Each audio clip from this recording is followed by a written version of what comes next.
নমস্কার বন্ধুরা, আমি আবার একটা নতুন রেসিপি নিয়ে আপনাদের কাছে চলে এসেছি। সেটা হলো কাটুয়া ডাঁটা দিয়ে চিংড়ি মাছের চচ্চড়ি।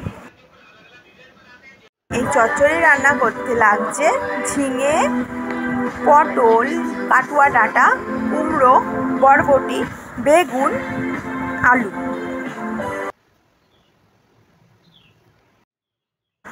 এখানে 200 গ্রাম চিংড়ি মাছ আমি ছাড়িয়ে নিয়েছি ও হাফমালা নারকেল কুচি করে কেটে নিয়েছি পেস্ট করার জন্য। আপনারা পেস্ট না করে কুড়িয়েও নিতে পারেন। এছাড়াও এখানে পরিমাণ মতো আদা আমি বেটে নিয়েছি। কড়াইতে পরিমাণ মতো সর্ষের তেল আমি দিয়ে দিয়েছি। এবারে আমি ফোড়নের জন্য এখানে তেজপাতা, শুকনো লঙ্কা ও 5 ফোড়ন দিয়ে দেবো। তেল গরম হয়ে গেছে, এবারে আমি ফোড়নটা দিয়ে একটু নাড়াচাড়া করে নেব। এবারে সবজির মধ্যে আমি কুমড়ো, পটল, আলুটা প্রথমে দিয়ে একটু ভেজে নেব।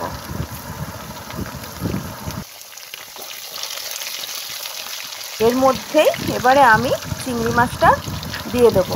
চিংড়ি মাছটা কিন্তু আমি আগে ভেজে নেব না, কারণ চিংড়ি মাছ আগে ভেজে নিলে এটা শক্ত হয়ে যায় এবং তরকারির টেস্টটাকেই নষ্ট করে। চিংড়ি মাছ দেওয়ার পরে এবার আমি বরবটি আর কাটোয়ার ডাঁটাটা দিয়ে নাড়াচাড়া করে এবার আমি পরিমাণ মতো নুন দিয়ে দেব।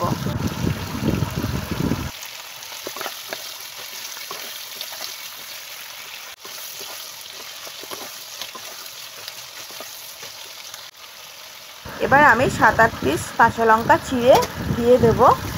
তারপর আমি যে ঝিঙে আর বেগুনটা ছিল সেটা আমি একটু শেষের দিকেই দেব।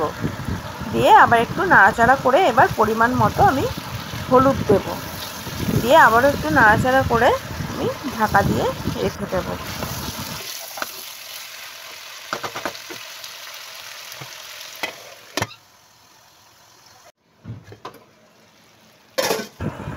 ঢাকা খুলেছি, এবার দেখুন তরকারিটা অনেকটা সিদ্ধ হয়ে গেছে। এতে কিন্তু আমি একটুও জল ব্যবহার করিনি। এই তরকারিটা কিন্তু জল দেওয়া যাবে না। এই যে তরকারিটা ঢাকা দিয়েই করতে হবে, তাহলে কিন্তু খেতে কিন্তু দুর্দান্ত লাগবে। এরপর আমি যে নারকেল বাটাটা করেছিলাম সেটা কিন্তু দিয়ে দেবো। আপনারা এখানে কিন্তু নারকেল কোড়াও ব্যবহার করতে পারবেন। আমার টাইম ছিল না, তাই আমি এটা পেস্ট করে নিয়েছি।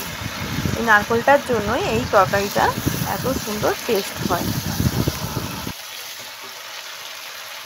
আপনারা যারা নারকেল খান তারা কিন্তু এই তরকারিটা করে খেয়ে দেখবেন, খুবই সুন্দর লাগে। এটা আমার দিদার হাতের তৈরি একটি রান্না, যেটা কিনা আমার খুব প্রিয় একটি তরকারি। আমার দিদা ছিলেন একজন ওপার বাংলার মানুষ। ওপার বাংলার মানুষ মানেই বুঝতে পারছেন যে খুব টেস্টি রান্না করে। এবার আমি পরিমাণ মতো চিনি দিয়ে দেবো। আপনারা চাইলেন দিতেও পারেন, তরকারি আমার প্রায় হয়েই এলে একটু টেস্টটা বাড়ে। আর একটুখানির জন্য আমি ঢেকে রাখবো।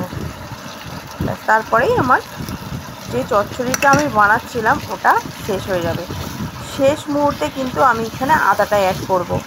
আদাটার জন্যই কিন্তু এখানে যতটা তরকারি যে একটা স্মেল বেরোবে, এখানে কিন্তু তরকারিটার কোনো মশলা ব্যবহার করা হয়নি। এই আদাটার জন্যই এই একটা যে স্মেলটা বেরোবে বা গন্ধটা বেরোবে, তার জন্যই কিন্তু খুব ভালো লাগে। আপনারা ঠিক এইভাবেই করে দেখবেন যেভাবে ঠিক আমি করলাম। একটু টাইম লাগে কিন্তু খেতে দুর্দান্ত হয়, না খেলে বিশ্বাসই করবেন না। এটা একবার ট্রাই করে দেখবেন, দারুণ লাগবে।